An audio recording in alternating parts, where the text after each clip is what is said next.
Hi everyone. So this is second, third installment of my Sunday night ramblings, which I still can't believe how many of you are actually watching these videos. I think the video that I posted online last week had 1,200 views at the last check, and it's literally just me sitting in front of the camera waffling. So I found that highly amusing and figured that I must have been onto something. So anyway, hope you guys had a good week. It's been a busy-ish week for me. I didn't have any classes on Monday because it was bank holiday, so I took my son out. See, I'm having to think now about what I did for the week. I should really make notes or something. So I took my son out for the day because my husband took my daughter out to the theatre to see James and the Giant Peach. So I figured I'd take my son out. So we went on the train for him for the first time. I don't think he was overly impressed. Well, on the way back, he enjoyed it a lot better than on the way there, and it was only a short train journey. We went into town. That's Birmingham City Centre for those of you that aren't familiar from where I'm from, but you can probably hear it, the accent's pretty broad. But anyway, I digress. We went into Birmingham City Centre and went into Waterstones, which is the large bookstore that they have there, and had a wander round. And he actually fell asleep, which was like, yes. Not that I don't enjoy entertaining my 16-month-old son, but it actually meant that for a change, when I was in Waterstones, I could actually wander around and have a look at the books that I wanted to look at, and actually made a couple of really good purchases. So because I wouldn't say I'm an expert, but because I obviously work quite a lot with social media, I wanted to pick up some books on that subject. So I think I got a book on Pinterest, which was great. It's actually the only book that I've seen that's been written on Pinterest, and you need to look out for Pinterest because it is going to be the go-to place for a lot of people, particularly in 2016. I think they're predicting it's going to be great for marketing. So for those of you that teach classes, for example, like my classes, I have a lot of mums ranging from early 20s right up to mid to late 40s, a lot of mums, and a lot of these mums are on Pinterest. That was my Outlook Express notification, that big ping there. How unprofessional. So a lot of these people are on Pinterest, so it's a really good place to go on and share your content, and you can link it back to your website and things like that. That's what I started doing, and I get a lot of stuff repinned, which is great. So I put a lot of things on there about my blog. So that was one of the books that I bought, and I bought Online Marketing as well by Newland Murray, or is it Murray Newlands? Murray Newlands. He's quite popular in the online marketing field. His book's really, really good, actually. It's very easy to read. And I got another book called The 30 Minutes Social Media Manager, I think it was. So that was quite good. I was very, very happy with my purchases. And he stayed asleep for pretty much all of my trip around Waterstones, which is great. So then we went for lunch at Cafe Rouge, and as 16 months old do, he made a lot of noise, threw a lot of stuff on the floor, and loads of people were just like, oh, he's so cute. So he got away with it, got a free balloon, as you do, and thought everything was highly hilarious when he kept chucking stuff on the floor, because that's what he does. But then, so be it, he's 16 months old. So that was Monday. Came back and we all flaked because we were really tired because we were out for most of the day. Tuesday, I had my personal training session, and then I had a Skype meeting when I got home. I had two Skype meetings actually, so I was quite busy on Tuesday. Wednesday, I did weight training, and then I had Zumba, and I was absolutely shattered because I'm doing a lot of strength training at the moment, which is great. Lifting some really, really heavy weights. I've only been doing it for a few weeks now, but I can already start to feel the difference, and Si says I'm doing really well, and Si doesn't give compliments freely, so if I'm doing really well, then I must be doing really well. Isn't that right, Si? So then I had Clubbercise on Thursday, which is always great fun, and my foot started to ache a couple of days previously, but my friend and sports coach, sports therapist Claire Latham came round on the Wednesday and did a bit of work on my foot, so it wasn't as painful as it was previously, but I think I need to go and get it looked at. And as Fit Pros, really what we do need to be doing is looking after our bodies, because we tend to look after our cars better than we do our bodies. And our bodies basically are the reason that we're able to work. So if we don't take care of them, then we can't work.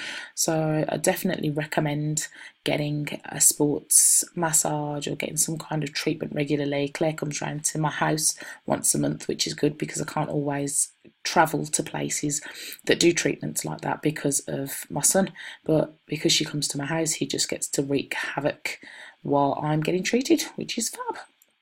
Friday, what to do Friday? I had a night off on Friday, and then Saturday I went to a course with Kelly Reid Banks, and Nikki Matthews, who is part of my team, came with me. She's my course buddy, so we tend to go on courses together all the time. And the workshop was called Abdominal Evolution. And it was a really good workshop. I was very impressed by Kelly's training style. There were about 40 women in there, and she basically took us through lots of different ab exercises and how to deliver them. And then she gave us some information about nutrition at the end, which I found really, really useful. And I spoke to her afterwards and got her to do an interview for me, which is great. So I'll be uploading that onto the website at some point within the next couple of weeks, so you'll be able to check it out. But there is a blog post on there at the moment, and it's called No Sugar. So if you go onto thehealthcarpenter.co.uk, you can read that blog post and you can find out a little bit about the course, what we did, and the challenge that Nikki and I have taken upon ourselves. And that challenge is to go without sugar for 7 days. Now, I know that might sound fairly easy, but there's sugar in pretty much everything that you eat, unless you eat cleanly. And, it's actually quite difficult to get rid of because, it's an addiction, just like nicotine and just like caffeine. And I think that Kelly said that sugar is actually just as addictive, or it may even be more addictive than cocaine. So that's quite scary, really. So what I've done is I've signed up to Kickstart Fat Loss, which is run by Rachel Holmes and Kelly. I've signed up to their 7-day detox, and it was only £20, which was cheap. Got a really good deal from a link. So you really need to read your newsletters when they come through, otherwise you'll miss out on deals. So I've signed up to that, and Julie Liggins and Lisa Cannon, who are friends of mine who are also on the course, have both signed up to do that as well. So that is a 7-day no sugar challenge, which is really scary. And I've been doing food prep today. Oh my God, food prep. Never done food prep before. And what did I do? I've been boiling rice and steaming salmon and roasting butternut squash. And excuse me, I've got itchy nose. And what else did I do? I made fish stock. I've never made fish stock before in my life. I bought a whole salmon, and I bagged up the fish, put some of it in the freezer, and then like the head, and like the rest of the bones and stuff, like the carcass, still had quite a lot of fish on it. So I chucked it in a big pot, chopped up some parsnips, carrots and onions, covered it with water, got some thyme, bay leaves, and what else did I get? Rosemary from out the garden, because my daughter has like loads of herb pots that she's been growing out there, which I'm quite impressed by because she's only 4. And I chucked the herbs in there as well and just left it to boil. So I'll be straining that off before I go to bed. My kitchen smells fishy, as you would probably expect, but I'm sure it's going to taste really nice. So like I said, I'll be straining that off, and I might be having some fish stew type substance tomorrow. So yes, I've steamed some of the salmon as well, and steamed broccoli. What else have I done? Hard-boiled eggs. So I've got some tips off people off Facebook. Got some tips from Wayne, who's the owner of Box Fit, where I train on a Tuesday and a Wednesday. And Claire gave me a really good curry recipe. So if you watch this tonight, so it's Sunday the 31st of May, if you go onto my Facebook profile, you'll be able to see a short video where I'm asking for recipes. So you can have a look and see Claire's recipes in the comments below. You can check it out. But Claire's fab, she's a nutritionist, and we're going to be doing some work with her. She's going to be working with me and Cardio Central to provide fitness recipes and nutritional support to my students. So I'm really excited about that and looking forward to it, because it's something I've wanted to offer for a while. So I've been quite busy this week actually. So I'm trying to think what else I've been up to. Those of you that are in the Club of Size world, instructors, that is, will know that we've got the vibe session, Clubbercise vibe session on Sunday, which is a 4-hour workshop for instructors, Clubbercise instructors. So that should be good fun. And on the same day, it's also my mum's 75th birthday, so I will be rushing back from the course and going to take my mum out to dinner on that day, so I'll be quite busy. And what else have I been doing? Lots of people this week were asking for advice about social media.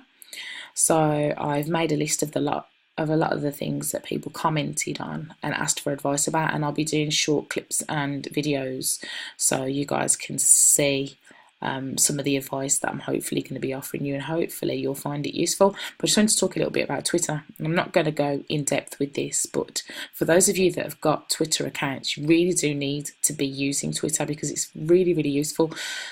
I've made so many connections on there. Now, you're not going to go on there and get like hundreds of students for your classes because that's really not how Twitter works, but you may find things on there and find people on there that are beneficial to your business. So if you've got a Twitter account and you're really not sure where to start, there's a couple of things, a couple of pointers that I'll give you. First and foremost, get a profile picture. Do not have the Twitter egg. It's really off-putting. And if you can, get a decent cover photo and put your website link on there, or if you can't, or if you don't have a website, then put your Facebook profile or your Facebook page on there, but get a cover photo because people do look. And I know that when people follow me on Twitter, if I have a quick look and see that they've only got like an egg on there and hardly any tweets, I'm not really going to engage or follow them. Okay, so get a Twitter picture and get a cover photo first and foremost, and then start to search for things that interest you. So you can go into the search box and you can type in exercise or fitness or Zumba or Clubbercise or whatever it is that you're interested in, and it'll come up with people that have either mentioned them in their comments or have that in their names. And you know, they're really good people to follow and really good people, you know, to engage with. So that's the thing about Twitter. Don't just go on there and follow people. Actually start a conversation, you know. Hi, thanks for the follow, usually goes down pretty well, and they have like a certain social media etiquette on there as well. So if somebody follows you, it is quite good to follow them back, or at the very least say thank you very much for the follow. And then, you know, a lot of the time conversations do then happen from that.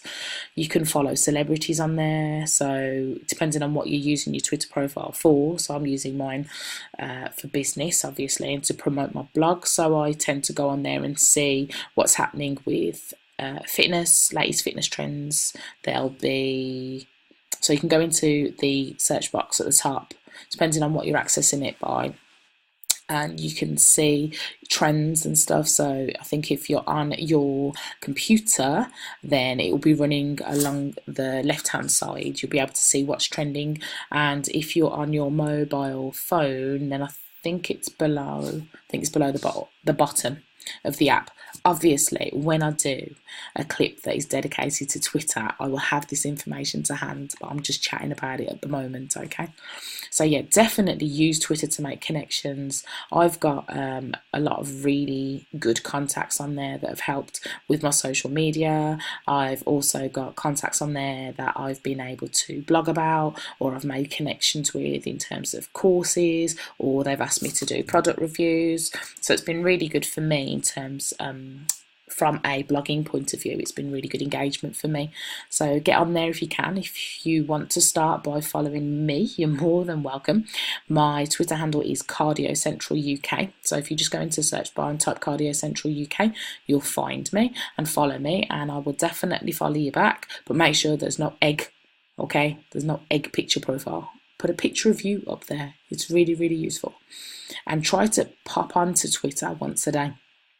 Or if you think that that's a little bit too much of you in the beginning, try and pop on there like 2 to 3 times a week. Just make sure you're checking in, because what you don't want to do is miss any messages. I mean, you can set up your notifications. I have mine, so if somebody tweets me or sends me a direct message or follows me, I get notifications, so I'm then able to go straight on and check. But if you don't want your phone going beep beep beep all the time, then you know you don't have to have your notifications, but just make sure that you're checking in a couple of times a week, because you can miss messages and you don't really want to be doing that.